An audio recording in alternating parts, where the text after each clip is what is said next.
microphone check 1 2 1 2. This is Andrea Clinton, and guess what? I have the flu, and guess what? I had to take medicine, and guess what? The medicine made me not only woozy, but have weird dreams. So I'm here today to talk a little bit about the dreams that I had, how crazy they were. You guys know with this dream thing, I'm only recording those dreams that are noteworthy and crazy and possibly add on to the other dreams that I've had that I've shared. So let's just get into it. This dream, I popped right into some time, I guess the Pirates of the Caribbean era.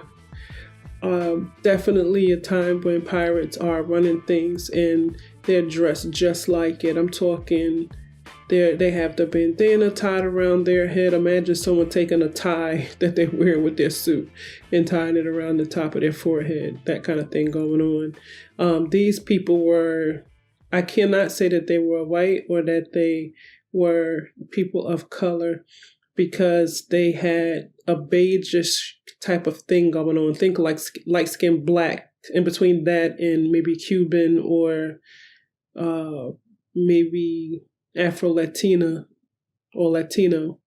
And I know for a fact there were some people there who were white, and I know for a fact there were some people there who were black or African or Caribbean or something. I don't know, because I did see a mix of them as well. But I'm just saying, when I first walk in, I see a bunch of pirates. They have on those poet shirts. I almost said blouses. They have the scarf or whatever tied around their head. They have the hat that has the 3 points to it.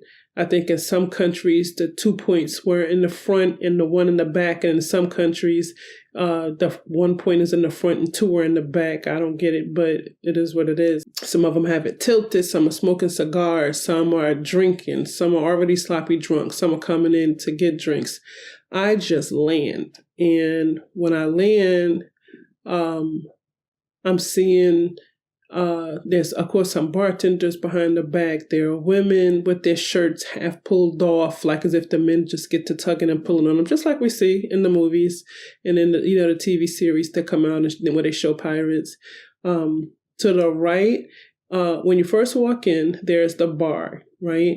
There are seats, like stools, all in the front, and the bartenders in the back pouring their drinks. The girls are going in with trays and getting them.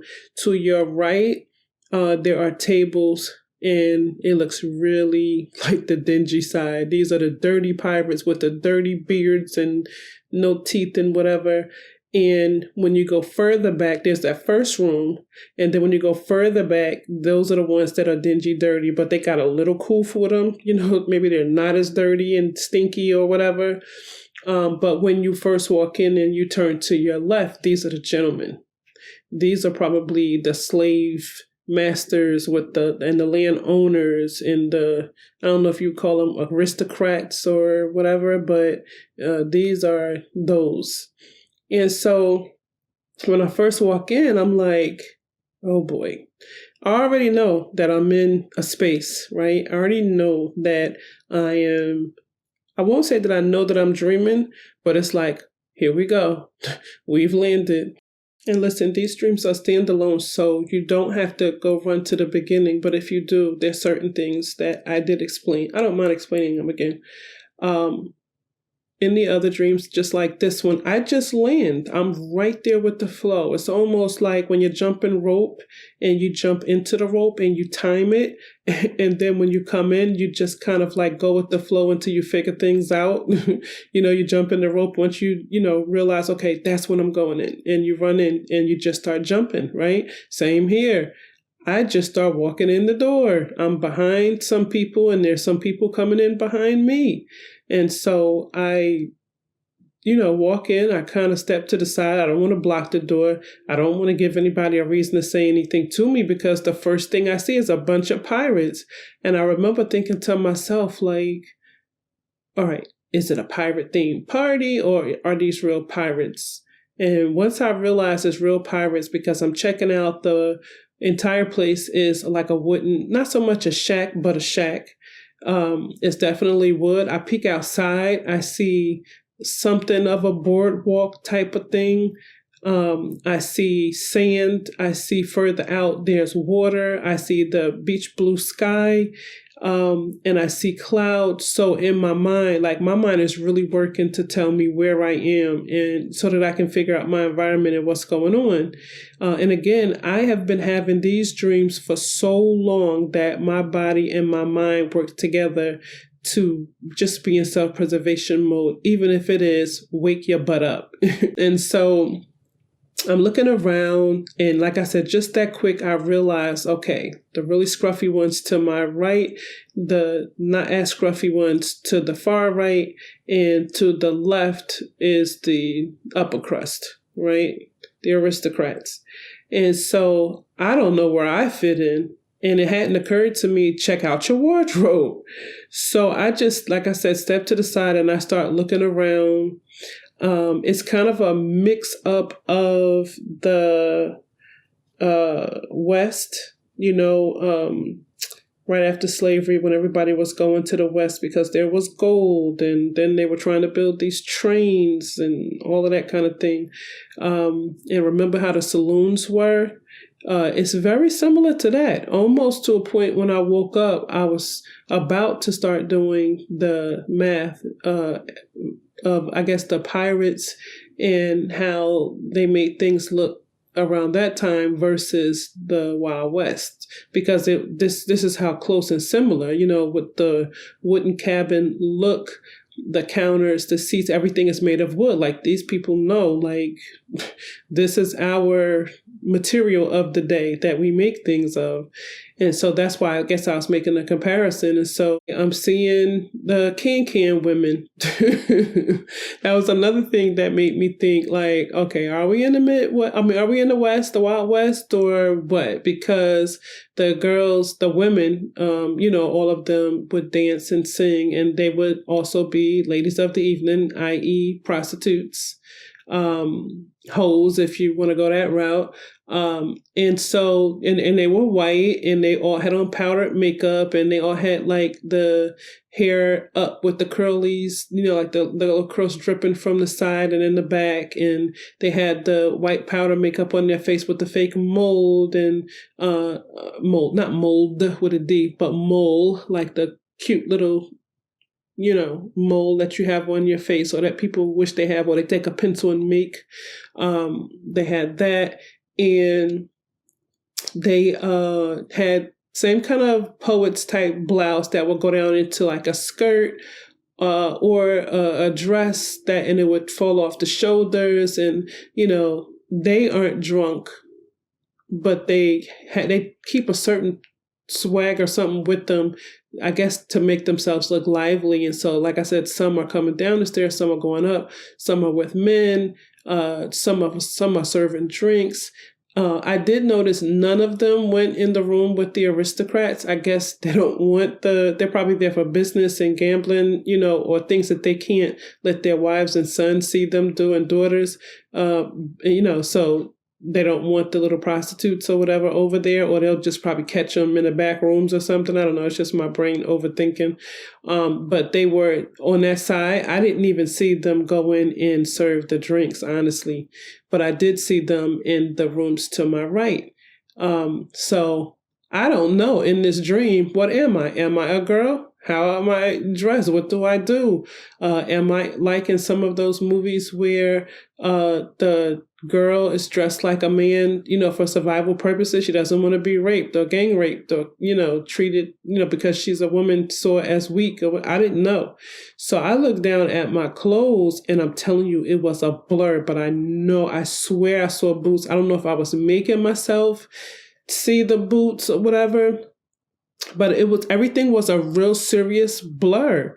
And so I was staring, literally. If somebody looked at me, they probably would say, well, what is up with that person? Because I was making myself stare, trying to make myself see boots. And I think it's because I felt I would be safer if I looked like the men versus what could happen to me if I looked like the women, because they either were showing leg or shoulders or neck or that little space between, when your shirt is open. I don't know what they call that, but the little slit or whatever, where you would see the cleavage. You were seeing that, not necessarily cleavage, because I don't think they had push-up bras. They did have the bustiers, I think that's what they call them, but I'm not seeing them with it. So these folks is really, really poor, and it felt like, from what I gather, looking behind me and outside, I'm near a dock or a pier or something like that, not far from the loading. And they probably have a bar there. So when the guys get off the ship, they don't have to go far to go get a drink. And that's how the merchants make their money, those that sell booze or own this bar or whatever. And so I'm trying to figure out, what is my purpose here? Do I need to flee? Am I in jeopardy? Am I Black? Because I'm only seeing people that look a little more toward the white, Now, when I looked outside, I did see some people of color. When I look inside, I couldn't tell if they were Spanish or if they were Black. I didn't even see Black prostitutes. I did see some, like I said, outside working. I did see some toward the back, like they would bring in a box and push it into the room. So when I said I saw the people of color, I did see them, but they were workers. So if this was a movie, it's not that there's not Black people. They're just not the stars of the show, And it could have just been coincidental that they just weren't inside or whatever. I don't know. I don't know. But again, and it's so hard, because like I said, there were people of color, but they were very lighter complexion. They weren't, I cannot say that I saw all white men or all white people or all Latino. It was a dream. So it was weird. So anyway, I'm trying to figure out who I am, why I am, and why am I there? What is my purpose? Like I said, I look at my clothes, it's a blur, and I'm looking around, and they're drunk. They're pushing each other. They're saying jokes, and they're, get over there and play some cards, get your ass whooped by so-and-so, and I'm not comfortable. And so something said, just stand there. It's going to shift, or something's going to happen. You're going to float in one of these rooms. You're going to find your place. And just as quick as I said that, I shifted. And so I think a part of my mind knows that I'm asleep. But I'm so tired, and I'm not picking up any danger, so I'm not forcing myself to wake up. Okay, and just so that we can kind of place what's happening in the dream, and if it's like kind of a mashup of time periods, I Googled. And so it says the golden age of piracy is a common designation for the periods between 1650s and 1730s. And as we know, the cowboy era is in the late 1800s. So we have a mashup of time periods happening here, because I'm definitely now seeing some 1800s type things going on. So I time shift, not me, time shifts or places shift, whatever, something shifts. And I'm not there in the tavern, the pirate tavern anymore. I'm behind it. And back there's a host of people of color, Black, Latino. I don't know if it was Latino as in Spanish from the Caribbean or from Spain. I mean, considering, I would think that they were from Spain. And we know, based on Tariq Ibn Zayd, and Africans going up to Spain, during the time when the Visigoths were trying to take over Spain or whatever, and they called the Muslims, to come and to help them out, and they did, and they stayed there for hundreds of years. So we know that the Blacks were up in Europe as far as Portugal and Spain. And so in my brain, okay, this makes sense that we would be around this pirate era, and that there would be for sure they're Spanish. They have the Spanish look going on where they have the tannish, beigeish color. I'm sorry, I'm using Martin Lawrence and other people's jokes to express what they look like. But they have this complexion going on in the hair, so I know that they are Spanish pirates. And then there are some Black pirates, and there are a lot of them. And it's weird to me because usually dreams, I get a deja vu type of a feeling. And I didn't necessarily have that, not like how it can be. It can be really thick sometimes where it's like, okay, I've been here before. I wasn't necessarily getting that, but I was comfortable in a very uncomfortable way because I was comfortable and I didn't know where the heck I was. I couldn't say, oh, that's James Street up there or what. It was just weird. But when I shifted and now I'm behind the tavern and they're sitting back there, there's these little barn fires, many actually, and they're way up to my left and way to my right, like imagine a boardwalk. And then there's the stores on the boardwalk, and then imagine the space behind the boardwalk. Well, that's how this was, except instead of it being where behind the boardwalk, you would go out and go down some ramp and walk on pavement. Instead of that, this was like dirt and grass, type of thing. And so people are huddled around different fires and they're talking and they're drinking and there's dancing. There's, I want to say banjo, but this instrument looked a little different. Not quite like a banjo, more like an instrument of its sort in the 1700s. But there was a harmonica. And I don't know I feel like they were playing a harmonica in the 1700s, but I'm not positive. But in my dream, there was harmonica playing. But again, so this is the music, this is the radio on. Everybody's their own DJ, not that they were playing in unison, but there's something going on here.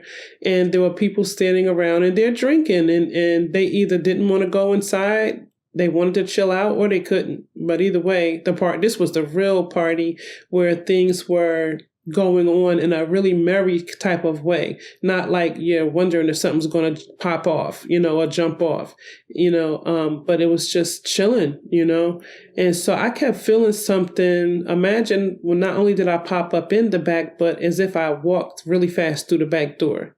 So I'm facing everybody to the left, to the right, and that's directly in front of me, even if 20, 30, 40, 50 feet, I'm seeing all of this, and it's like a lot of people. And yeah, there was some can hooker looking girls back there too, but these were people of every color, even some Asian. And, again, everybody's getting along and I'm just standing there, I'm not so much now trying to figure out where I fit in, but I'm just very much more comfortable. And so all of a sudden at I guess I could say my 10 o'clock, I feel somebody there looking at me and staring. And just that quick, I go from feeling a little comfortable to knowing what's going on. All of a sudden, I'm like, oh God, that's somebody who likes me. Because they're at my 10 o'clock, but I'm facing my 12 o'clock. And not because I'm looking at someone in particular. My spidey senses was making me feel this person staring at me, their whole body stature. I can't say that they had on a top hat, but it was something similar. They had on, picture the slave masters in the 1700s. Sorry, this is the best way I can explain it. The way their coats were, and it, like a blazer that stopped, like a penguin blazer, and it stopped at the waist. And then they had on the tight, they weren't necessarily tight, but they were like knickerbocker pants that came up to their knees. And then it was like a little scrunchie around their knees, and you saw their calves with the, they had on stockings under that. So it's not even that you saw their calves, because they had those on, and then they would have on their shoes, which was almost like penny loafers with a heel on it. Or either they would have on boots. And so this person is like a silhouette. And because it's kind of sort of dark out there, there's lights and everything, but unless somebody holds a light up and look, you don't necessarily see their face. You just know the person and you're talking. This is my assumption because people were talking and laughing, and they could see each other, but not like inside where there was a billion candles and kerosene lights burning. Outside, there's that, but again, I guess they want it to be nighttime, to enjoy the stars or whatever. I don't know. So this person is over there like a silhouette, and I could see them with one hand on their hip, but like kind of behind their hip, like as if it was some type of a positive stature stand of the day or something. And they're looking directly at me. I couldn't try to pretend that I didn't know if I wanted to. Like I could feel they are looking at me. And I go from feeling them looking at me to, like I said, staring at my 12, so my peripheral will catch them. And immediately I know that I know them and that they know me. And so now I'm like, okay, are they going to come speak? Is this going to be a flirty thing? I didn't know, but I tell you what I did know. I knew that I was a girl in that moment because that person made me feel very girly. Very, like, not even a question as to, okay, what is this scene about? And dreams are weird because sometimes they will tell you, they will narrate the story. And this was narrating to me that not only was he checking me out, and not only did we know each other, but it had been a minute since we saw each other. And he was happy to see me. And it also told me, oh, he's going to make his way over here. He's going to see you. You may as well start, gussying yourself up or something. I'm sorry, I'm using the old Southern slang words, but it was like, you better, start because he's coming. He's just admiring you to a point that is helping him work his nerves up. Now I'm kind of like adding that little part on, but basically whatever was telling me was, he's basically getting it together mentally to come over. That's what the stare is. And so in my mind, it was, okay, what do I do? And so I'm telling you, I promise you, some of my dreams sometimes are so weird. I start taking my hand and I start moving my skirt. Now, remember, I didn't know I had a skirt. I was trying to make my boots look like men boots so that I could feel safe and not snatched and pulled to the back and raped because I'm a woman. And on top of that, I'm a Black woman. But in this dream, I still don't know what color I am. I'm assuming that I'm a person of color because everybody back there seemed to be of color. There were some whites, but they seemed to be older, mature, and educated people who knew the world, so I didn't mind being around people of different cultures. Again, my impression. And it's just my impression because I noticed it in college. Less racial people in educated in academia surroundings because they learn all the time. So they pretty much have a better view or whatever. So yeah, I do see them there, but I now know who I am. I am a woman. I'm fixing my skirt kind of... I don't want to be gross. Let me figure out how to say this. I'm pulling my skirt to make sure it's not tucked in anywhere, right? So I'm on the side and I'm kind of like pulling it a little and I'm trying to do it so that, because I know it's dark out there and I have to do this. And if you're a woman, you know what I'm talking about. I have to do this, but I'm trying to do it in a way that it's not going to be obvious or whatever. And so I'm literally feeling my right hand because he's on my left at my 10. So I'm with my right hand as I'm looking and nodding my head at people, like as if I'm saying subliminally to them, saying, not subliminally, but I'm kind of like nonverbal communication saying, hi, good evening, or whatever. As I'm looking at people, I'm taking my hand and pulling my skirt out of places, and flaring it so that it's flowing nicely. The woman in me just comes out. So now I know what's about to go down. I kind of like foreshadow this whole situation that's about to go down. And if you're a writer, when this hits you, you already know how this is going to play out. I could shut up right now and ask every one of you to take 3 minutes and as a prompt, write down what happens next. And all of you would write it and you would probably write it the same way. So let's just write this, right?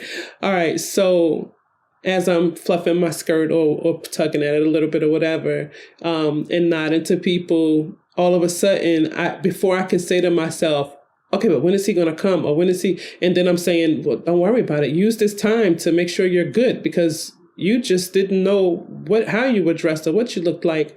So immediately I start to, take my hand and easily pass it, past my blouse. And I'm like, okay, I'm wearing a blouse. It's going into my skirt. So I'm dressed decently, So then I go to fix my hair, like take my finger to go through one of my curls. And I'm like, you're going to have to make sure that you take your finger through the curl as if you're trying to be cute. But what you're really doing is trying to make sure, do I look like everybody else? Do I have curls?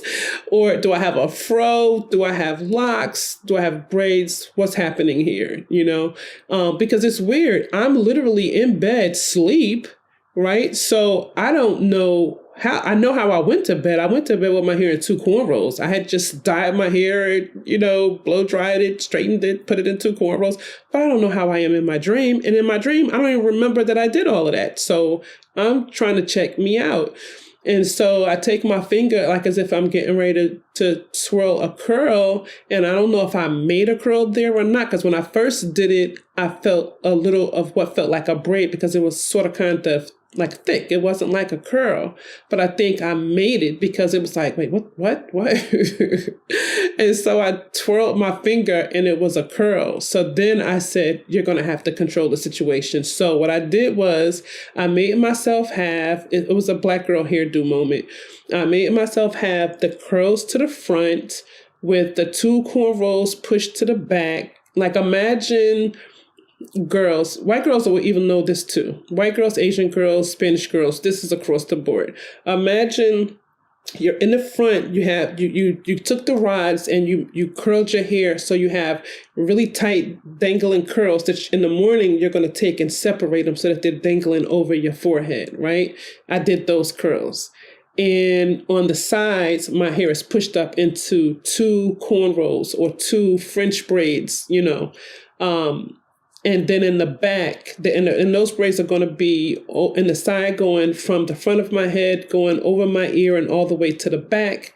And then in the back, I have a couple of curls on the side. This is what I made my hair look like in my dream. I controlled my dream. And I said that in the previous podcast about my dream, that I used to have nightmares when I was young. And my mother told me, listen, you're going to have to learn to control your dreams. She said, I used to have wild, vivid imagination in dreams with things chasing me and scaring me. And she said, my mother told me, you're going to have to learn to control your dreams, because sometimes it's not as easy as getting away, and people have died in their sleep. And so when she scared me to death telling me that a couple of times, I learned to control my dreams, mainly to make myself wake up, but sometimes to make things miss me or to make me have superpowers to fight back or whatever. In this instance, evidently, I want to meet people. I want to mingle. Either I know I can't leave there because I'm so new to this dream. You know how sometimes when you go to, well, I'm assuming this is normal, when you go to sleep because you're in that first stage of sleep, it's really deep and you're there. And so you try to make the best of it or whatever, whether you can control it or not. That's where I am. I'm new in the dream. I haven't been there for a while. I'm not settled enough that I can make myself wake up, and nothing is happening that would, coerce me to wake up or even tempt me to, or push me to want to wake up. And so, again, I'm controlling. I'm taking advantage. I'm here. So let me get with the program. And on top of that, for some reason, this dude dressed like the 1700s was attractive. Right? It was the look of the time, the clean look, of some type of status, with the penguin suit and the knickerbockers and all. And he's looking at me and he's getting ready to come over here. So I'm doing my little thing, with my hair or whatever. And so next thing I know, he goes from being at my 10 o'clock to guys.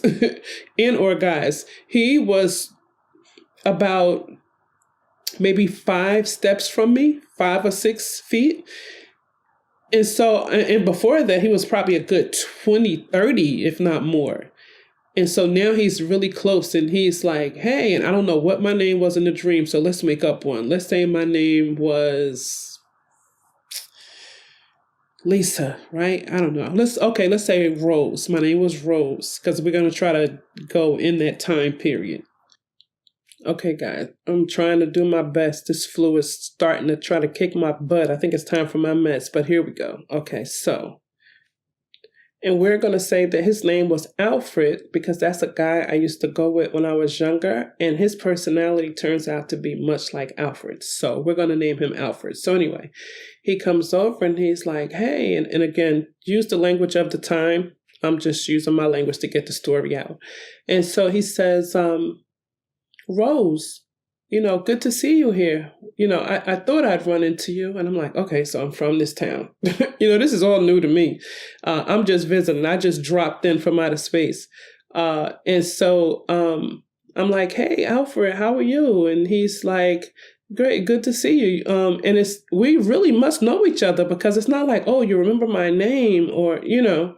And so he says, so how's everybody? How's the family? And I'm like, fine. Now, here's the kicker. If it's around the 1700s and you're saying how's the family, according to the records where I'm from, I should be a slave. Or how is this working out? You know what I mean? Like, I don't know. Because even up north, there was slavery. So, but it's a dream. I just may be overthinking it. But in any case, I go with the flow until things work themselves out for me. And so he says, so, hey, why don't you come on inside and we can have a drink? And so I say, okay. But then I pause because, again, I don't know how this works. I've seen different sections. And so I say, if you think it's going to be all right. And he says, I say, if you think it's going to be all right. And he says, you're with me. Still not telling me much because if you're a white man or of the lighter side that is accepted, then, and when you look at me, what are you seeing? Because that part I can't see.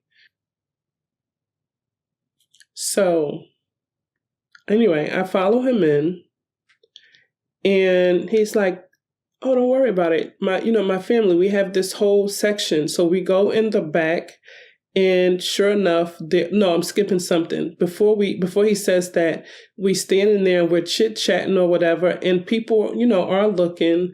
And evidently I have a friend, we'll call her Frida, because I don't know what, but I know she was Black. And she looked a lot like, oh my God, what is her name? Thandie Newton. Okay, I had to look it up on IMDb. So Thandie Newton is my friend. And she walks up and she's giving me this look that like, not blink twice look, but like, are you sure you want to do this? You may want to follow me. And I'm seeing her, but as a woman, when friends say and do certain things, depending, I guess, on who and what and where, you're not necessarily taking it too much to heart because they could just be blocking, or a little jealous or envious or, whatever, or just want you to spend time, or they just a little jealous because of your friendship or whatever. So I don't really know her. Heck, I just popped in and I popped in alone.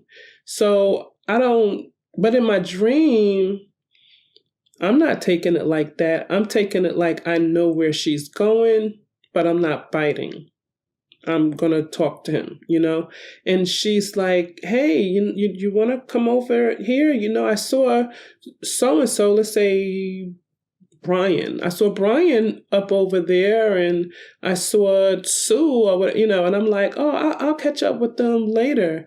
And by her still saying, and do you want to, I ended up saying, and I'll catch up with you later also. And she gave this look like as if, and I took it as if I'm trying to help you and you're going to brush me off. But she wasn't saying it and walking. How some friends would say, okay, that's your behind. She wasn't doing that. She was looking like as if you better listen to me. So something in my spirit was telling me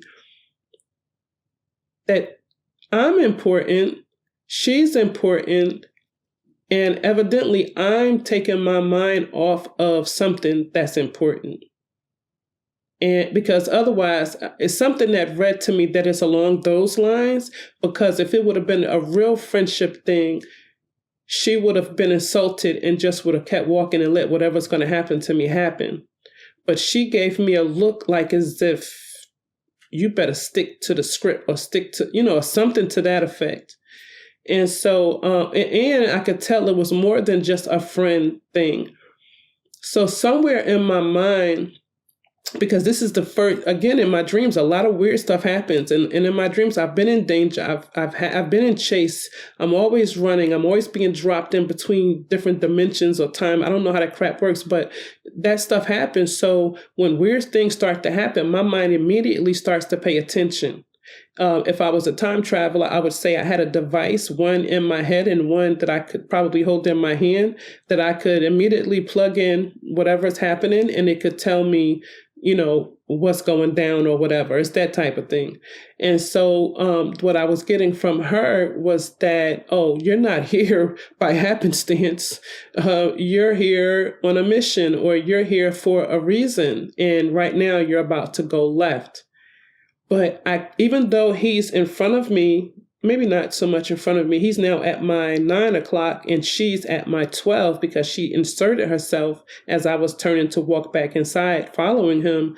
I'm looking at her and I'm trying to turn from her. But as I'm turning from her, my conscience is making me want to look back and no, focus, because if you focus, you can get the message she's trying to give. But then a part of my brain is seeing him when he was standing there with his hand on his hip and he was sort of like a silhouette. And I was attracted to that. And my brain is like, girl, this is what you getting ready to mess up if you listen to her. And then I said to myself, again, all of this is in my dream. Child, the brain is something else.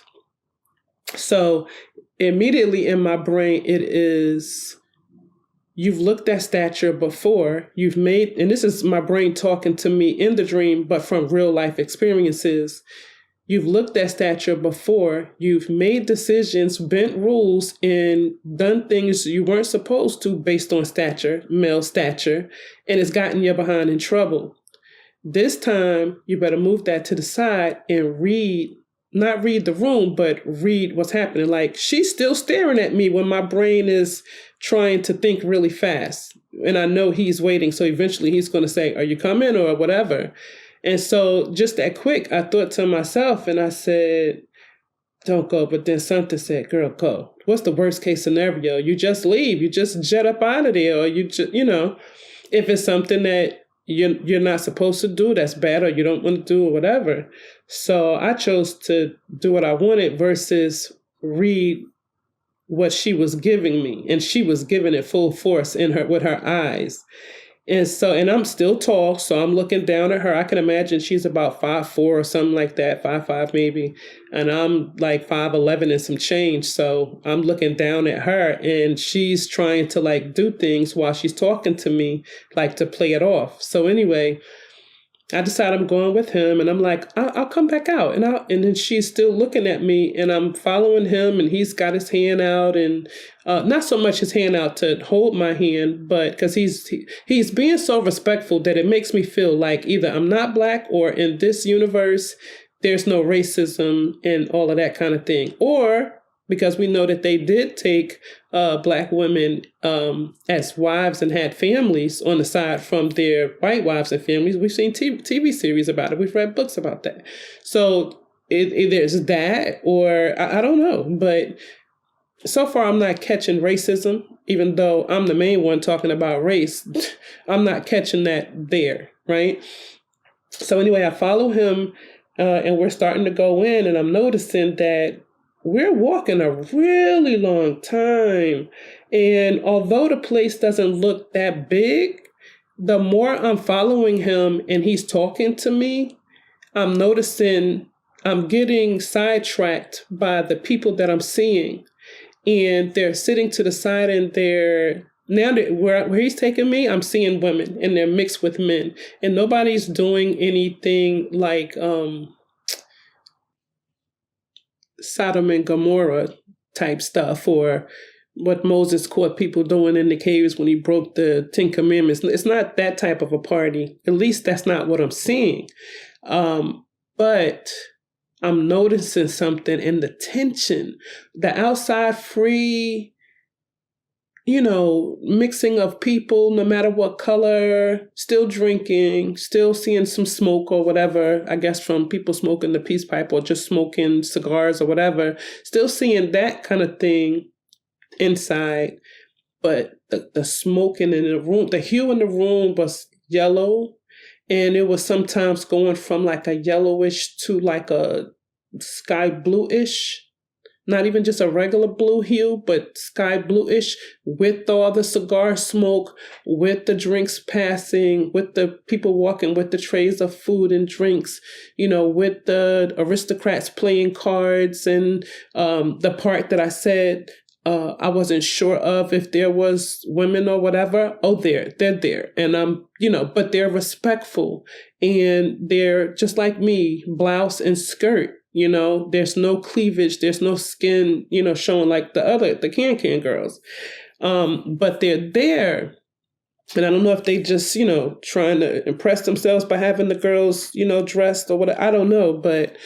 And I don't know. So anyway, I'm following him, and he's talking to me, and I'm being sidetracked from his body language, what he's saying and how he's saying it, because I'm looking at everybody, and it was almost like it caught me in a whirlwind. And so I'm looking to my left, and I see this girl, and she's laughing, and her face got big, like as if you ever see those music videos, and there'll be the camera's on them one way, and then all of a sudden the lens makes their face curve, kind of roundish, and their face and lips and everything gets really big and huge. Almost like Fear and Loathing in Las Vegas with Johnny Depp and Benicio del Toro. Remember? Like just weird things. And I'm saying to myself, I remember saying, am I getting high from like that yellow smoke? And as I say it, I'm looking, and I see like big gushes of it kind of like spurts out into the air in the distance. And again, now he does have my hand, and does he? I think he did, or it felt like he did. And then when I would look, it wasn't him touching me, pulling me, although he was pulling me. And I'm literally following him, not missing a beat, but I'm still, my eyes glued to everything on my left and on my right. So to my left, like I said, I see the person's face get all big, lips get big, and then it goes back to normal. And then I'm seeing the people behind them. They're talking to each other, looking at each other, looking at me, looking at everybody else. They're just so caught up in everything. And it just looks like they're all high and messed up. And then the more that I'm following him as he's talking, I'm hearing him, and I'm acting like I'm listening to him, but I'm checking out my environment. So now I'm looking over to the right, and I'm seeing the men from the 1800s, on the right, with the different women and the gambling and the drinking, and they're acting a little worse than they were. They were a little conservative earlier. Now they're more liberal, and the shirt collar is a little opened, and, so on and so forth. And so by me being so nosy and checking out the left and the right, it occurred to me that I'm not paying attention to him. And I just said, what? And I, like in a drunken stupor type of a mood or a feeling, I'm like, what? And as I do that, I look towards him, and I notice my vision is, I wasn't seeing them bugging or looking at them like as if it's in film. It's called German expressionism. I'm thinking that I'm looking at them and seeing how they feel, but that's not how I feel. It's just me seeing how they feel through some type of German expressionism lens or something. And that's what I was peeping the whole time I'm following him on this long journey. But then when I look at him, I realize, no, this is how you are seeing things because of all this freaking yellow smoke that's in the air. And then I'm like, okay, so I remembered immediately that my mother used to say, when you're dreaming, if someone who is dead tries to tell you to come with them, do not go, because you can die in your sleep following them to where they are in death. And so I'm looking, but I'm like, he's not dead though. He's right here. Then I'm like, you don't know that he's dead, not dead. This is what I'm saying in my mind as I'm following him. I'm like, you don't know that he's not dead. You need to try to figure out who he is. And then you can decipher if he's dead or not. Which is weird because the guy I used to go with named Alfred, who I named this character after, is dead. I didn't notice just now when I started telling you, and I said, let's call him Alfred. It's just that his personality reminded me of him. So I figured let's just, because I don't want to use the name everybody else knows. So let's just use his real name. So, but it's weird because he's, like I said, he's dead too. But anyway, so I said, okay, I'm going to try to figure out his face because when I'm sleeping, faces, it could be one extreme or the other. I could see the face very clear or it could be a fog. And sometimes when it's a fog, I'm not going to see the face no matter what. So what I tried to do was a little psychology and act like I didn't care. Like, oh, can't see the face. Oh, whatever. Because again, I'm starting to be in self-preservation mode because I'm seeing the yellow smoke and I'm really in the thick of it. I've been following him for a minute now. Like time is passing, if you picture how footsteps are, I'm in it, And so, and meanwhile, I'm still in it as I'm walking and putting things together in my mind. And so he's like, yeah, imagine him.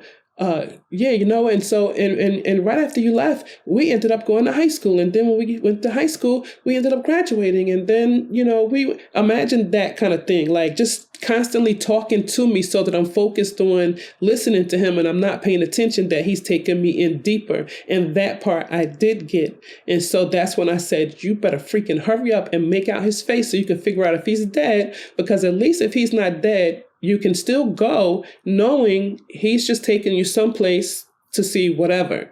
But if you don't open your freaking eyes up and see through whatever is blocking you from seeing his face, you're going to end up passing some kind of threshold and your butt will be dead, because I'm thinking of what my mother said, And so I'm trying to, play it off so that, I don't make myself get a blocker. And then at the same time, try to steal some real glances. And it's hard to explain, but it was like as if my eyes were, if let's say that there's 3 phases of your eyes seeing, they weren't aligned. And so as I turned my head, it would take a second for them to align. So I'm trying to do that, looking from the left and the right, and in between time in my mind, piece together what face that I'm seeing, who this person is. And so sure enough, I finally get the face and I see that it's totally dream. So meaning fiction. In the dream, I know this person, but in real life, it's not someone that I know because I remember saying, I don't know him. So I don't have to worry about, whether or not he's dead or alive. I can either keep going on a journey or make my way back. And so I decide I'm going to go on the journey, but let me see how far I came. And so I stop and then he stops like, no, come on. You want to go. Remember, and I'm like, yeah, but give me a second. Like, and I said it really stern to him, like, give me a second. Like, I'm not an idiot. I'll break off from you and get lost around here with something or somebody else. I'm not an idiot. You're not just going to pull me. Let me figure out what's what or get my bearings and feel comfortable in going. This is what I'm feeling. And when I say to him firmly, give me a minute. And so I stop and then he stops and he's looking around. He looks, somebody might say, oh, he looks nervous, like he's up to something, but it just seemed like he had this jolly old personality. 1 was excited to see me. 2 was excited to hang with me. 3 to be with someone because when I think back to it, it was like as if the person that he was talking to, he struck the conversation and held the conversation down. Not that the person wanted to be there. They could have easily talked to someone else. So I think by him coming and talking to me and seeing that I was nice, or willing to talk to him, it made him happy to be with someone who wanted to be with him or something. Again, this is just the vibe I got. But anyway, I'm making him stop. And then I turn back. I look at the door and I'm like, damn. That whole way, and I probably am no more than about 20, 25 feet why did it seem like such a distance? So then I look back at him and he's like, you okay? Like, I'm bugging. Like, he didn't see the yellow smoke floating around and the sky blue smoke. The sky blue smoke was to the right, to the left was the yellow smoke. And it's like as if he didn't see this, you know?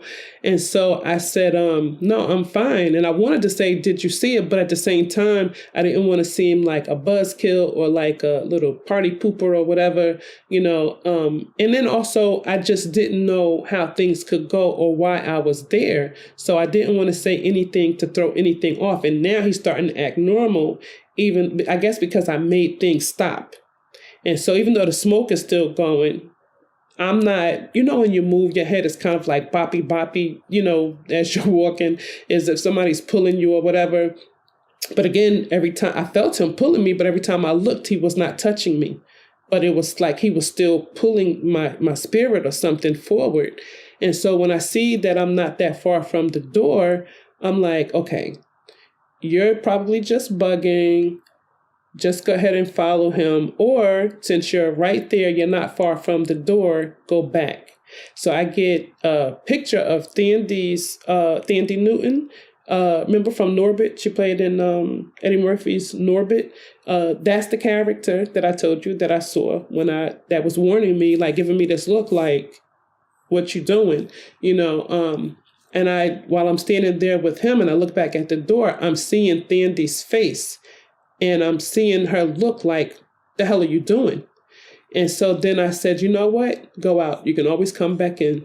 Go out. And then I said to myself, just immediately, I guess I started mixing a little bit of being in the dream and being in a little reality started kicking in, because I said, what would you tell your kids? Wouldn't you tell your kids, get to reality, because you can always go back? And so I said, get to reality.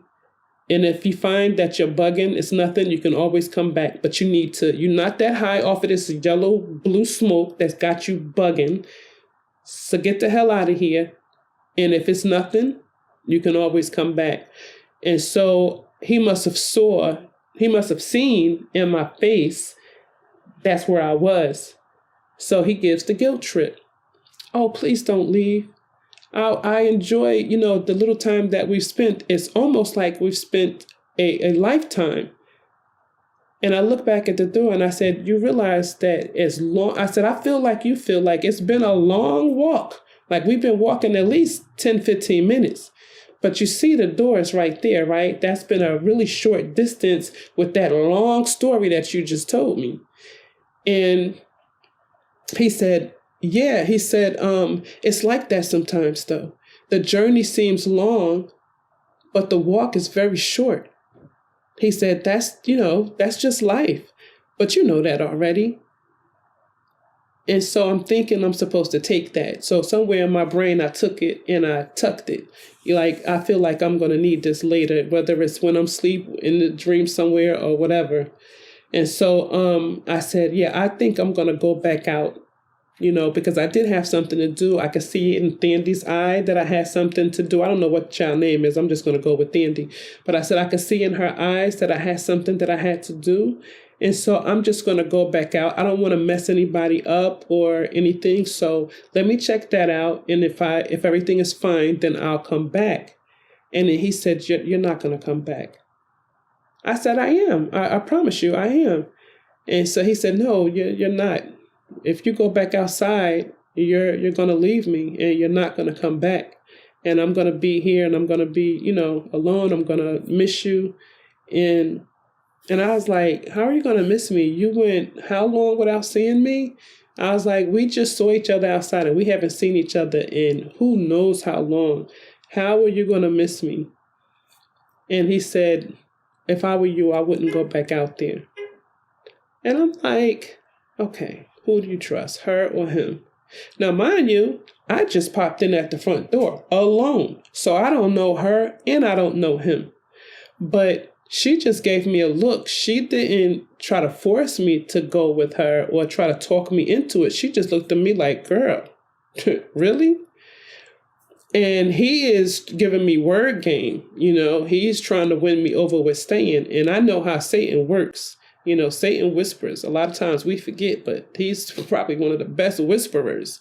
And so in my mind, you who not necessarily have the gift of gab, but who's trying to gab, trying to talk me into staying, I feel like you're the one I should be leery of. This is what I'm thinking in my head. So I decided to turn and to start to walk. Can I tell you, something in his whole body enveloped from the inside out. Like, you ever see when it's really big and explosive and how it roars like a mushroom and it kind of folds, and something like that was happening within him, and it went to go bust out. And I saw Thandi trying to, like, her spirit just rose up, her body rose up into like a spirit and tried to come in the window to save me. And she was going to hurt herself in doing it, because I could see as she was starting to come to the window, she was diminishing. Like, even though her body was turning into like a spirit to come in, it wasn't even enough for her to make it in. I saw it start to diminish. But then something else thicker and stronger came through the door. It was more than just one. It came from, not through the door, through the window. And then some others like just came, and they came at him, and I immediately saw what it was. It was relatives. It was ancestors, and they crushed. When I tell you, I wish I could think of some things to explain what they were becoming to crush him. But it was a lot of them, and they did not want him to get me. They didn't want him to take me further or to change me. I watched as Thandi, when I saw them as a sort of smoke come through the window, through the window, and not just thick, but they were roaring as well, but they weren't dark like him, like black. He was turning from other colors, but turning black the more that his mushroom was enveloping and rising through his stomach into his chest and starting to burst out. And then as they were coming in, they were like a dark blue. Some of them, they looked like they could have been kind of a black smoke, but as I looked, they were mostly like a dark blue. And then Thandi was like a more of a like a greenish whatever, but she again was starting to diminish. Her smoke was starting to like dissipate.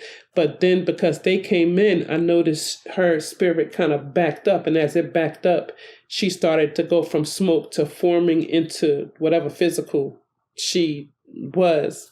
And so all of a sudden, all the spirit from my ancestors on both sides, on my father's side and my mother's side, they began to like circle around this person that was leading me. And it was a small little bit of opening, and it was some light that was coming, I guess, from whoever this person was. They, I guess, had evil and good. And the good, my favorite color is yellow, so I'm thinking this is why, but the good was like a yellow that was like a sunshine that was, because he was no longer a physical person now. He is like just a black tuxedo, whatever them colonial suits with, like I said, the penguin suits or whatever. He's just a black suit now. There's no face. It looked like burnt charcoal, like a piece of wood, after a fire, like the beam. It was that, just pure burntness. And the gloves that he had on his hands, which should have been assigned to me, everything. There was no, even like to his knickerbockers, which were a lighter color, like a tannish color, everything was just black. And then after the clouds or whatever, and I looked, I could see them when they came, but I couldn't turn my head to see what they did. All I know is whatever it was that they did, by the time I was able to turn my head to stop looking at Thandi, to look at what they formed around him, by the time I was able to turn and see that's when I saw this little opening in front of him, because he was facing me. And it was like as if their hands were around and holding both sides of my family, stopping him from coming at me to hurt me. And then a little yellow light was kind of like opening up and shining on like the floor, and it was like coming like towards me, and it was like, but it wasn't telling me to come to go with him. It was like whatever good was in this person was coming out just to say, go now. And as I was turning to walk, I remember thinking to myself, the goal of every man is to let their good outweigh their bad, so that on the day of judgment, they can inherit the paradise, or some believe heaven, as opposed to inheriting the hellfire. And so that yellow, I guess, was just the good in him trying to do something to offset the bad he was doing wherever he was trying to lead me. And so it was, saying, like, in other words, it came to me in a way, I guess, that I'm assuming this, it came to me as a yellow because it knew it was my favorite color. So it was like a peace offering or something. I don't know for sure, but it was just weird that it came in a really nice yellow. It had a small little beam of white through it, but it was yellow and it was spreading in a path coming towards me. And so then I turned and I went to walk to the door. And that's when I realized, because I started seeing what could have been on my left and my right. As my body turns and I start to walk to the door, I see what could have been if I would have just kept blind following him. And what I'm seeing is a bunch of darkness starting to overcome me. Me deciding too late to leave and to turn around and go back out with Thandi, but it's too late.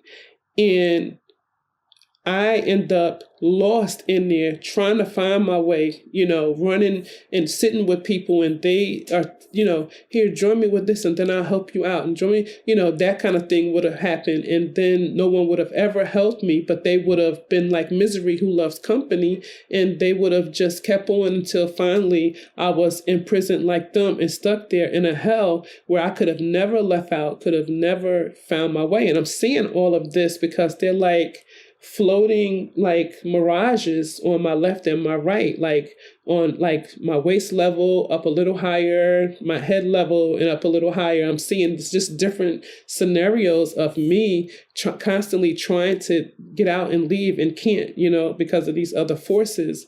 And so then finally I get to the door, because I'm looking at this while I'm walking, and I get to the door and I see Thandi, and she's putting her hand out like to help me, but I'm scared. I don't trust nobody at this point.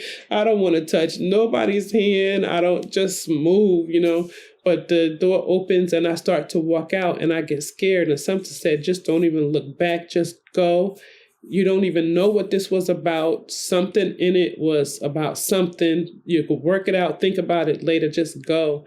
And so I walk out the door, and I think she understood that I didn't want to touch her or go near her or whatever. And so I just started walking.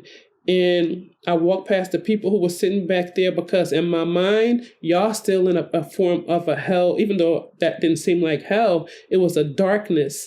And in my mind, it's like, whereas before it seemed all good because y'all weren't inside with the prostitution and the gambling and stuff like that. Y'all were back here, a bunch of people of color, and it all seemed really good. I mean, it was, like I said, whites too, but even though it just didn't seem like it was as hellish and dark, even when I was inside, when I first got there, it just seemed very dark and like, ugh, and so, but the behind seemed better, before, but now that I come out, it's almost like I see a little bit better now. And I see like, no, y'all in a dark place too.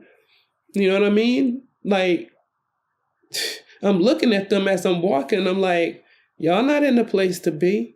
And so then all of a sudden people are looking at me and they're raising their drinks to me, and some were waving to me like to come over and have a seat. They wasn't doing it when I first pulled up. But now it's like, come here. And I was like, wow. On the inside, I saw what could have happened. People inside, pulling me and locking me in and not, allowing me to, or telling me what a back door was so I could leave because misery loved company. And that would have been a sort of hellish state of mind. And then I get outside and I find out, okay, it's a little better, but it's the same thing. You know what I mean? It might be a group of my peers or people who look like me or similar, but it's the same old, same old. Like they're like the people inside, they're just outside, and I'm like, so I start walking on this back boardwalkish type of thing. Because remember I said before in the front, it looked like a bit of a boardwalk, then the sand and then the ships or whatever and the docks or whatever. But this is behind, and it's instead of being like the other boardwalk in Atlantic City or whatever, where there's like this ramp that you walk on until you hit the cemented streets. Instead, you go out the back door of these taverns and you just hit a bunch of grass, and eventually it's just different paths through the woods where you can go wherever. So I decided to walk parallel to the buildings because I didn't know what was in the woods either. So I just decided to just keep on walking. And the more that I walked, the more I got away from the people who were sitting behind the taverns. And so then I start seeing some restaurants, and I see some people sitting behind the restaurants. And it's not as many people. It's just, a couple of tables and, some people sitting back there. And some woman, she looked Asian, like she might have been Philippine or something. She said, "It's rough down there, ain't it?" And I shook my head like, yeah. I said, "What was that?" She said, "I don't know. And I don't want to find out." And so then somebody else said, "Take a load off." And I was like, "Nah." And then somebody else said, "Yeah, I was like that too. I just kept walking till I got to a place where I was comfortable." And I said, "How long did that take?" They said, "I don't know. There's no way to tell time here," or something to that effect. And so the whole time I'm walking, I'm noticing Thandi is to my right. And I know they say angels be to your right. So I didn't know if she was an angel or if she just was, I didn't know. But I just was thankful that I didn't feel like I was by myself. But it was still always some form of a darkness to my left, though. And every time I would look over there, I didn't see anything, but I felt it. And feeling it sometimes could make me see a little black smoke. Not a lot, but just like if I saw it, just as quick as I saw it, it would disappear. And if I took a second look, it'd be gone. And not all the time, but, whenever I thought about it and I would look, if I turned real fast and I looked, I may or may not see the quick black smoke or whatever, but it just made me feel like, okay, that's the dark side or the evil side that's over there. Because when I looked to my right, I just saw Thandi, and she was, I want to say she was walking, but she had on a green gown, and I didn't necessarily see her feet, so I don't know if she was gliding or what, but I just know that she was to my right, and I only saw enough of her face to be able to say that, wow, that's Thandi from Norbit, and her hair was like back in like a little ponytail. She didn't have makeup on or anything. She looked very innocent and very like as if she was there to calm me or to assure me it's okay. Just, So I don't know what that dream was about. I kept walking, and I got to a point, it was the end of the boardwalk or the stores that's on the, the back of the stores that's on the boardwalk. And I was saying to myself, like, okay, you can walk through the woods, uncharted territory.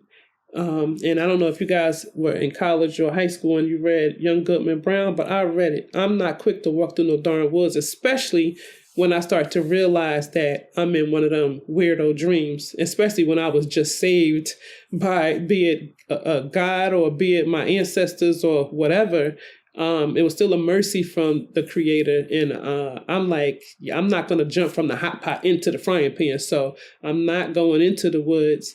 And so I didn't know what to do. And I didn't want to sit behind a restaurant because after that little tavern part with the whole pirate situation, it was just restaurants and they were of different cultures. It was a Japanese restaurant. It was remember I said the Philippine woman, that was a Philippine restaurant. There was a Thai restaurant. There were a couple of African restaurants. There were some Caribbean restaurants. And I'm just walking with Thandi past like all of them, just trying to like cool off, catching this breeze and trying to figure out like, what did I just escape? And, I'm just going for the walk. And I'm like, and it had occurred to me, what's going to happen when you get to the end of the boardwalk?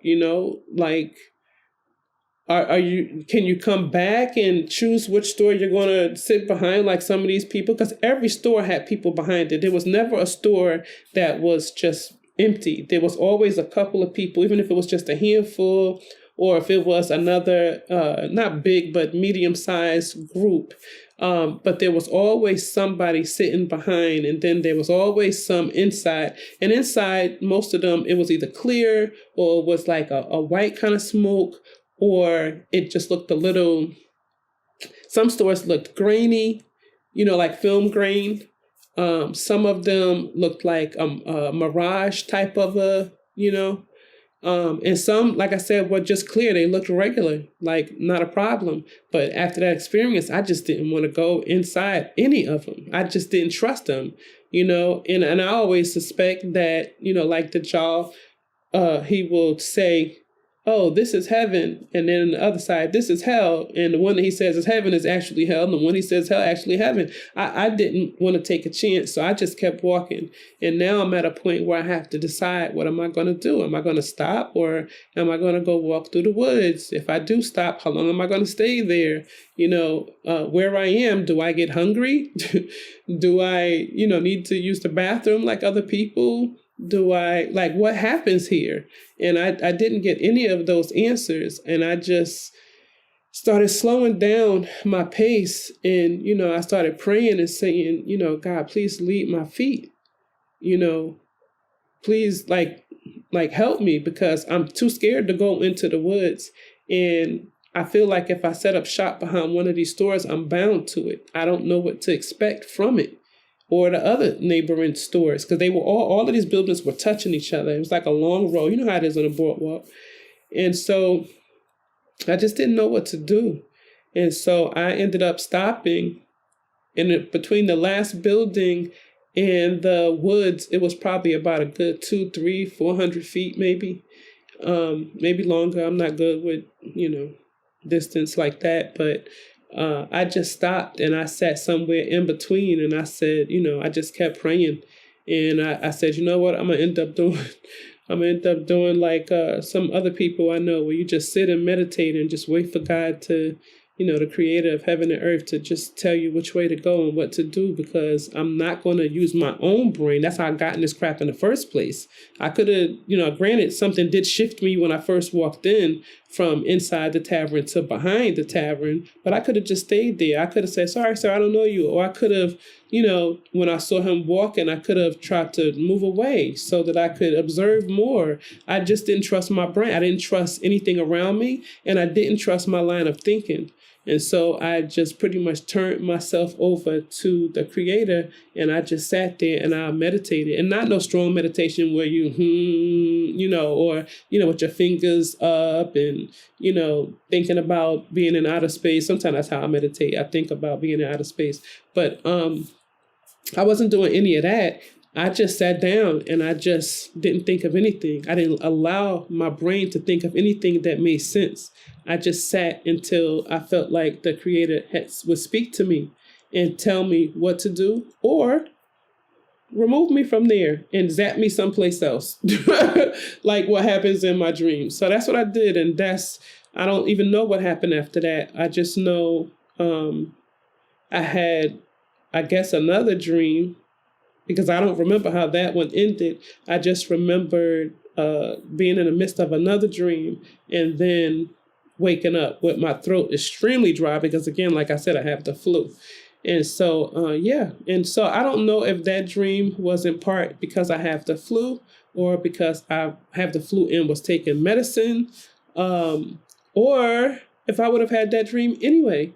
But that was my dream, and I just wanted to come and share with you some of my, as I mentioned, I would share my crazy dreams. But that one, although I'm sharing, I don't know for sure if it's connected to the other dream series that I was talking about, where I'm just thrown into a place, and then when I'm tossed in there, I can be snatched up, or something comes running after me, and I'm being chased, and me and whoever are trying to survive. And just as soon as we seem to get a little settled, then here comes something chasing us again. Dream I've been having forever, very similar to what you see the people doing The Walking Dead as soon as they get comfortable someplace, although they get to stay some places for years though. For me, I think I'm at places for at max a few days, or what seems like maybe a few days. But I can't say if this dream was in that same series of dreams, if it's connected, or the only thing that I could say that makes me think it may be is the fact that I just was thrown into it. I just walked through the door like everybody else. I don't know where I was before that. Maybe I had just laid down. And then after standing there trying to figure out, okay, in this dream, am I a man or a woman? Am I a tomboy? Am I dressed like a man for protection? Like, what's up? And I went from thinking about that to being just removed and put to the back of the tavern. And then all of a sudden I see I have on a skirt and a blouse and I'm a girl. You know what I mean? So that makes me feel like maybe there's some connection, because the other dreams that I have, I'm thrown into them. And then if the tough gets going, I know how to make myself wake up, so I don't get killed in these dreams. But that's the only thing that makes me think that it could be, but I just don't know, because the mood, the feeling, and everything was different, and nothing came after me to hurt me. And I was saved by my ancestors, and it was very clear that, these were my ancestors. So, and what I loved about it, I'm sorry, this flu is horrible. But what I loved about it was the fact that all my ancestors had circled this thing and were holding hands. It was like my Clintons were on my right side and my Carters were on the left side, and they were just holding hands around it. And I don't know if they were holding hands around it to harm it, or holding hands around it to conceal it and while I got away, or block it, I don't know. And then if I analyze it before I go, I have to think about a few things. Like, I have to think about the fact that I come into a dream and I'm confused. I don't know what's going on. I don't know how to pass go. And so then the dream takes me from there and moves me. And now there's no blue and yellow smoke, but it just looks like a saloon that's mixed between periods. And it takes me to the back. And then when I get to the back, all of a sudden now I'm a woman. I have on a blouse and a skirt. So some things have been worked out for me. And then as I'm a woman, right, in real life, I'm single. And so here I am, a woman with a blouse and a skirt on, right? And there's this man with this upright stature who's, tall and, of the time would be seen as well-dressed and statuesque, right? He has on all the garments, all the clothes that a man of wealth would have on, right? He's standing up in such a positive manner, and then he's bold enough to come over and to say hi and speak to me. Like everything about that just kind of made me start feeling like, and sometimes I could dream things and it's not about me. It's been about my daughter, or it's been about another relative, whether I told them about it or not, or I just recognized it and said, whoa. But it's just weird to me that in real life I'm single, and and everybody, wants the perfect person. I just hold out until I meet the person that, I know we're right for each other. And in my dream, it's almost like as if there was a vulnerable side of me that I think was exposed to me via the dream. You know what I mean? Standing over there, fixing my skirt, trying to look nice for this statuesque man of some wealthy means, who likes me and decides to come over, and just that quick, oh, let me take you inside, let me show you something. And my simple behind, I almost said simple as, goes. Instead of saying, well, no, I'm going to stay out here or whatever, I go. And then it takes someone else with a kinder, more rash face and stance to stand in front of me and say, hey, what are you doing? And then I still ignore it and I go. You know what I mean? Without even a second thought, like, I wonder why she could be telling me not to go. Like, evidently she knows here, I'm new here, Instead of thinking, I just go. So I don't know, maybe there's something in that for me to think about. But it was just really different. And I haven't had a dream that made me, start thinking about my decision to be single and hang on till, my prayers are answered and I meet Mr. Right, But this was one of them. And so, again, could have just been the cough syrup, the NyQuil, and the whatever else I took. together that made my dream just kind of blend in a bunch of different things, especially because you figure one was about pirates, and for sure there were pirates. And then there was the Wild West looking can women dressed. You know what I mean? So I don't know. But anyway, as usual, I love being able to share my dreams via the podcast. And my last one, I do have another I have to put out. I may put them out at the same time, or I may wait. I'm not sure. But I just want to say thank you to everybody who listened to the first one on my podcast. I had several hundred downloads, and then on the YouTube version that I placed, and I believe I placed pictures on that one for those who like a visual, like the ones who like to just listen via their car or on a podcast, they'll just go to the podcast platforms, Spotify, iHeart, Apple, Audible, or whatever. But some people like to go on their TV or their computer or their iPad or tablet or their phone, and they want to, watch the visual. So I try to include the visual with some pictures that, I can find or whatever, especially now that I'm learning AI and all of that, I can be a little more creative. But the podcast had hundreds of downloads of people interested, and they listened to majority, if not all, most of them listened to all, but there were some that listened to majority of the podcast. And then some of them returned because, the stats can show you those who stopped and those who came back and listened or whatever. And so some returned to listen to hear the whole thing out. And I was surprised to see that people were really that interested in hearing the story or hearing my dreams.